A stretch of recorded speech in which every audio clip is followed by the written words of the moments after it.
This is Neha. Welcome back to the channel. Hope you all are doing great. तो बच्चा, हम लोग कर रहे हैं बीएसटी का हमारा chapter number 2 principles of management. Last class के अंदर हम लोगों ने हेनरी फियोल के 14 प्रिंसिपल्स ऑफ मैनेजमेंट कंप्लीट करे थे। अब ये चैप्टर हमारा कंप्लीट होने को है। आज की क्लास में हम लोग टेलर के scientific principles of management discuss करेंगे। देन कल की क्लास में हम लोग टेक्निक्स डिस्कस करके फाइनली इस चैप्टर को कंप्लीट कर देंगे। काफी डिटेल में हम लोगों ने ये चैप्टर कवर करा है। 2 चैप्टर्स आपके कंप्लीट हो जाएंगे। तो देखो, बहुत अच्छा टाइम चल रहा है, वेकेशन वाला टाइम है। अभी आप बहुत आराम से पढ़ सकते हो। अभी साथ साथ में नोट्स बनाते जाओ, साथ साथ में पढ़ते जाओ, इनफैक्ट सारी चीजें याद करते जाओ। ये टाइम बाद में नहीं आएगा। मतलब वो जो विंटर्स वाला टाइम होता है, तब आपको हाफ ईयरलीज भी देने हैं, तब आपके प्री बोर्ड्स भी होंगे, देन सेकंड प्री बोर्ड्स भी होंगे, आपको प्रोजेक्ट वर्क भी प्रिपेयर करना होगा, वाइवा का भी स्ट्रेस होगा। तो ये बेस्ट टाइम चल रहा है। जितना कोर्स इस वेकेशन के टाइम पर कवर कर सकते हो, उतना कोर्स साथ साथ में कवर कर लो। तो शुरू करें हम लोग फटाफट से और चैप्टर को फटाफट से एंड करते हैं हम लोग। तो देखो, आज हम लोग क्या पढ़ रहे हैं, टेलर साइंटिफिक मैनेजमेंट प्रिंसिपल्स। सबसे पहले तो आपको पता होना चाहिए, जिस तरह से हम हेनरी फियोल को क्या बोलते हैं, फादर ऑफ जनरल मैनेजमेंट, उसी तरह से टेलर को हम लोग बोलते हैं फादर ऑफ साइंटिफिक मैनेजमेंट। क्या कहते हैं? Father of scientific management. तो थोड़ा बहुत आपको इनके बारे में पता होना चाहिए। जैसे टेलर का जन्म कब हुआ था? 1856 के अंदर। पूरा नाम क्या है? हम इन्हें बोलते हैं FW टेलर। इनका पूरा नाम है Frederick Winslow Taylor. American mechanical engineer थे, जिनका जन्म हुआ 1856 के अंदर। बाद में 1884 के अंदर इनकी लीडरशिप क्वालिटीज को देखते हुए, इनकी लीडरशिप एबिलिटीज को देखते हुए कि यार ये अच्छे से लीड कर सकते हैं, ऑर्गेनाइजेशन को अच्छे से संभाल सकते हैं, इन्हें मिडवेल स्टील कंपनी का एग्जीक्यूटिव बना दिया गया। अब इनका बहुत सारा कंट्रीब्यूशन रहा है मैनेजमेंट की फील्ड के अंदर।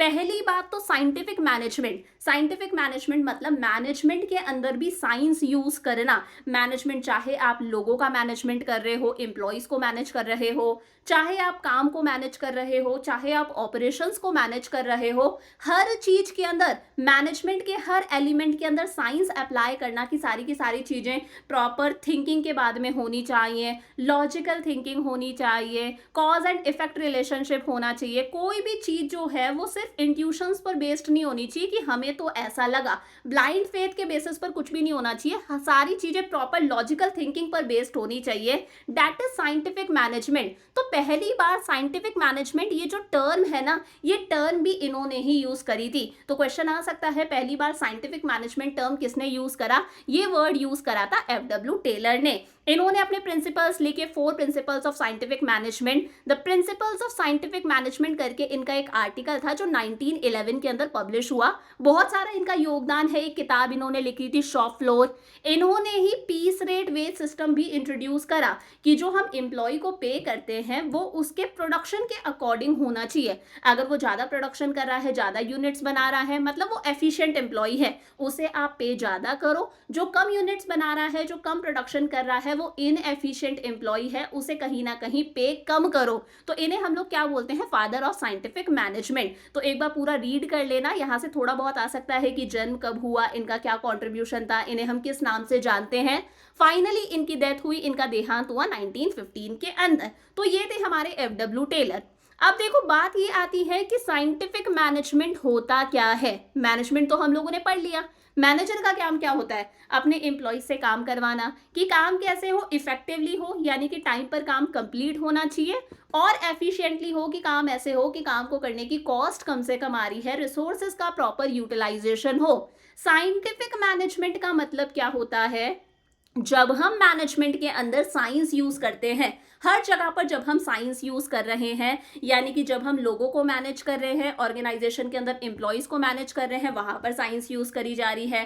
काम को मैनेज करना, ऑपरेशंस को मैनेज करना, हर जगह पर साइंस यूज में आ रही है। मतलब साइंटिफिक टूल्स यूज करना, साइंटिफिक मैथड्स यूज करना। साइंटिफिक मैथड मतलब टेलर का मानना यह है कि हर काम को करने का एक बेस्ट मैथड होता है, एक ऐसा मैथड होता है जिसकी वजह से काम को करने की कॉस्ट कम आती है, एफर्ट्स कम से कम लगते हैं, हमें बेस्ट आउटपुट मिलता है। उस मेथड को आइडेंटिफाई करना। हमारे जो एम्प्लॉयज हैं वो ट्रेंड होने चाहिए। अगर वो ट्रेंड होंगे तो कहीं ना कहीं उनकी प्रोडक्टिविटी इंक्रीज होगी। यही क्या है? साइंटिफिक मैनेजमेंट है। हर चीज लॉजिकल थिंकिंग पर बेस्ड होनी चाहिए, हिट एंड ट्रायल मेथड नहीं होना चाहिए, कोई भी चीज इंट्यूशंस पर बेस्ड नहीं होनी चाहिए कि हमें तो ऐसा लगा। सारी चीजें साइंस पर बेस्ड होनी चाहिए, कॉज एंड इफेक्ट रिलेशनशिप होना चाहिए कि अगर हम ऐसा करेंगे तो इसका ये आउटकम निकल कर आएगा।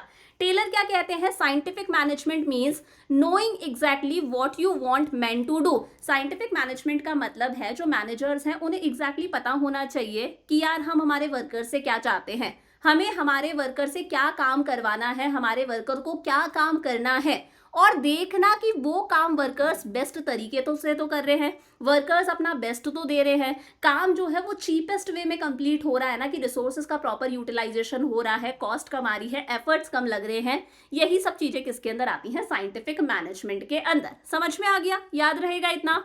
तो देखो एफ.डब्ल्यू. टेलर ने हमें साइंटिफिक मैनेजमेंट के कितने प्रिंसिपल्स दिए, इन्होंने हमें साइंटिफिक मैनेजमेंट के 4 प्रिंसिपल्स दिए।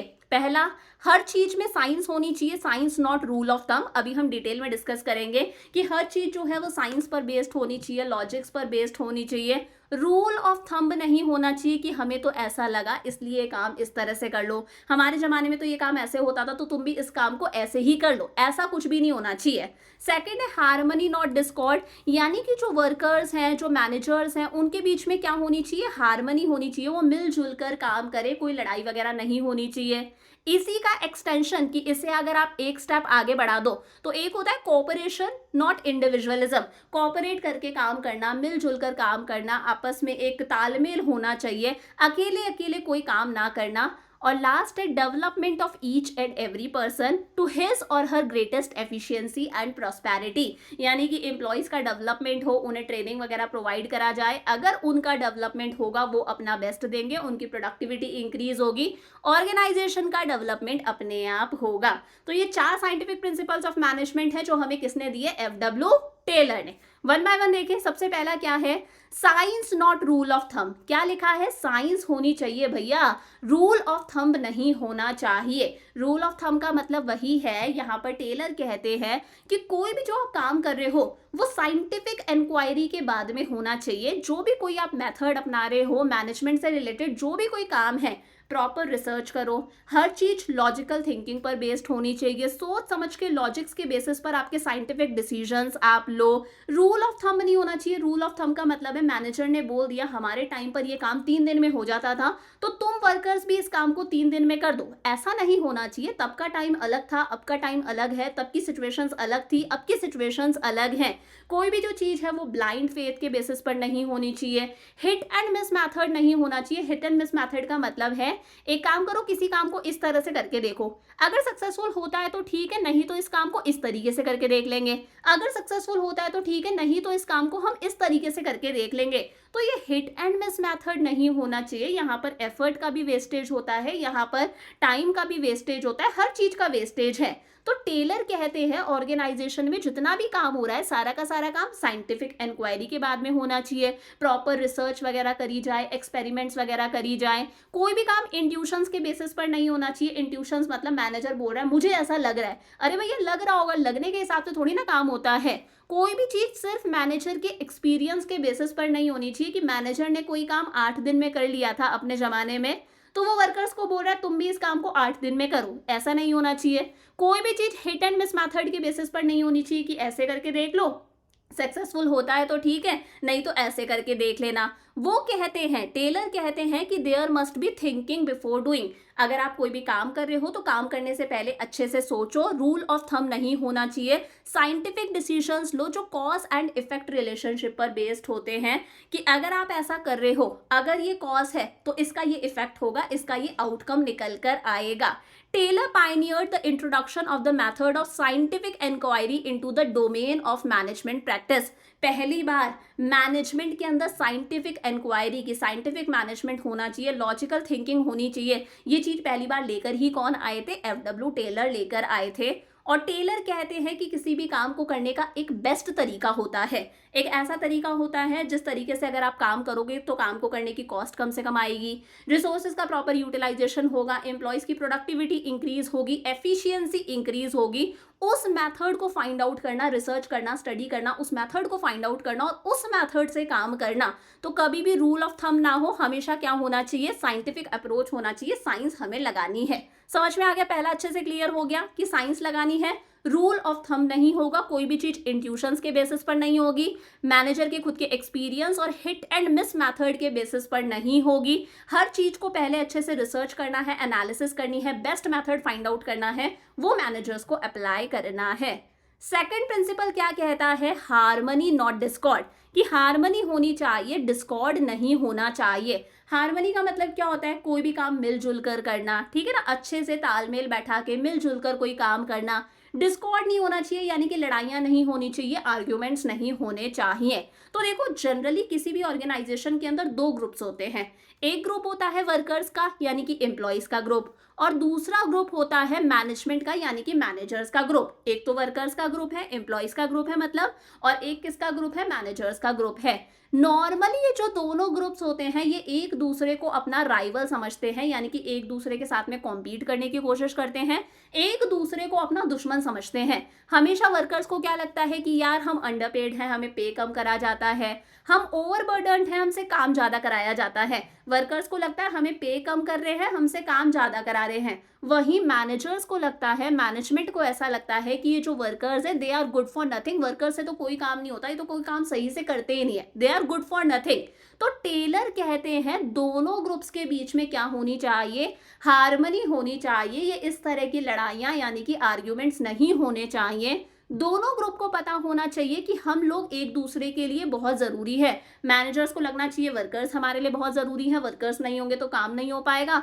वर्कर्स को लगना चाहिए मैनेजर्स बहुत जरूरी हैं, अगर मैनेजर्स नहीं होंगे तो हमारे पास में पैसा कहां से आएगा।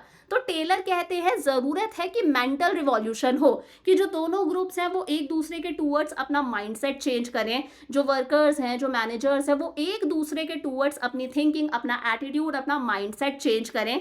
अब यहाँ पर क्या हो सकता है, अगर कंपनी को किसी तरह के कोई गेन्स हो रहे हैं, कंपनी को किसी साल कोई अच्छा प्रॉफिट वगैरह होता है, तो कंपनी उन गेन्स में से वर्कर्स को भी कोई शेयर दे।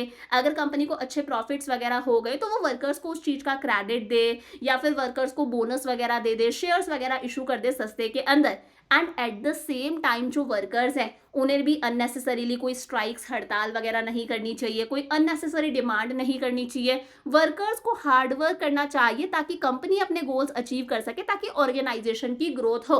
तो जो दोनों ग्रुप्स हैं वो फैमिली की तरह हाथ में हाथ डालकर काम करें। और बोला जाता है, टेलर कहते हैं, किसी भी जो ऑर्गेनाइजेशन की प्रॉस्पेरिटी है, ग्रोथ है, वो किस पर डिपेंड करती है, एम्प्लॉयज की ग्रोथ पर। अगर एम्प्लॉयज ट्रेंड होंगे, एम्प्लॉयज को अच्छी सैलरी मिलेगी, वो मोटिवेटेड होंगे, वो अपना बेस्ट देंगे, प्रोडक्टिविटी इंक्रीज होगी, तो ऑर्गेनाइजेशन ग्रो करेगा।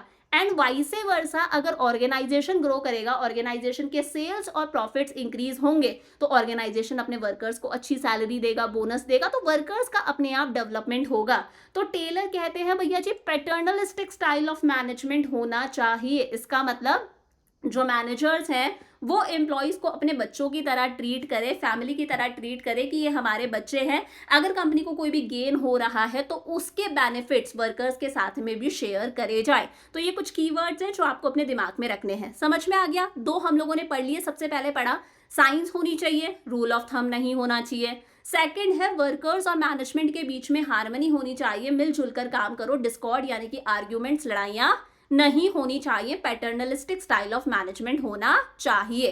थर्ड हमारे पास में आता है कोऑपरेशन होना चाहिए। कोऑपरेशन मतलब मिलजुल कर काम करो, इंडिविजुअलिज्म नहीं होना चाहिए, अकेले अकेले काम मत करो। मतलब जो पीछे हम लोगों ने पढ़ा है ना, हार्मनी नॉट डिस्कॉर्ड, ये उसी का क्या है, एक्सटेंशन है, कि उसी को अगर आप एक स्टेप आगे ले जाओगे। वो सिर्फ क्या था, सोचने से रिलेटेड था, यहाँ पर हम सारी चीजों को इंप्लीमेंट कर रहे हैं कि आपस में जब काम करा जा रहा है तब कॉपरेशन हो, मिलजुल कर काम करा जाए, इंडिविजुअलिज्म ना हो कि अकेले अकेले आप काम कर रहे हो। तो एग्जाम में एक क्वेश्चन ये भी आता है, Which principle is the extension of principle of harmony not discord? जो पीछे हम लोगों ने पढ़ा था उसका एक्सटेंशन कौन सा है, उसी का एक स्टेप आगे कौन सा है, वो है हार्मनी नॉट डिस्कॉर्ड। समझ में आ गया?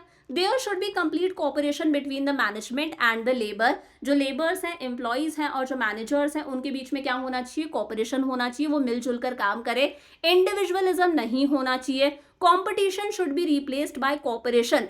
कंपटीशन की जगह पर क्या होना चाहिए, कोऑपरेशन होना चाहिए। Both should realise that they need each other. दोनों को कहीं ना कहीं रियलाइज होना चाहिए, मैनेजर्स को पता होना चाहिए वर्कर्स हमारे लिए जरूरी हैं, वर्कर्स को रियलाइज होना चाहिए कि मैनेजर्स हमारे लिए जरूरी हैं।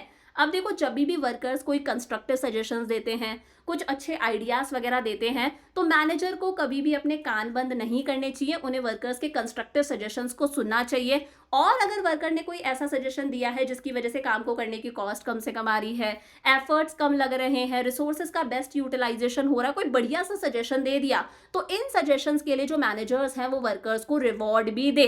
अगर कोई भी इंपॉर्टेंट डिसीजन लिया जा रहा है, प्लान्स पॉलिसीज बनाए जा रहे हैं, तो उस टाइम पर मैनेजर्स जो है वो वर्कर्स के डिसीजंस भी लें, उनके सजेशंस भी लें कि तुम बताओ ये प्लान कितने टाइम में इंप्लीमेंट हो सकता है, तुम्हारे दिमाग में कोई और ओपिनियन, कोई और सजेशन है तो वो बता दो। At the same time, workers should desist from going on strike and making unreasonable demand for the management. And at the same time, जो workers हैं हमारे, उन्हें strikes पर नहीं जाना चाहिए, हड़ताल नहीं करनी चाहिए, कोई unreasonable, unnecessary demand नहीं करनी चाहिए, फालतू की डिमांड नहीं करनी चाहिए मैनेजमेंट से। समझ में आ गया? तो कॉपरेशन होना चाहिए, मिलजुल कर काम करो। अगर वर्कर्स अपने कंस्ट्रक्टिव सजेशंस दे रहे हैं तो मैनेजर्स कान बंद ना करें, उन्हें उनके सजेशंस के लिए, ओपिनियंस के लिए कई बार रिवॉर्ड भी देना चाहिए।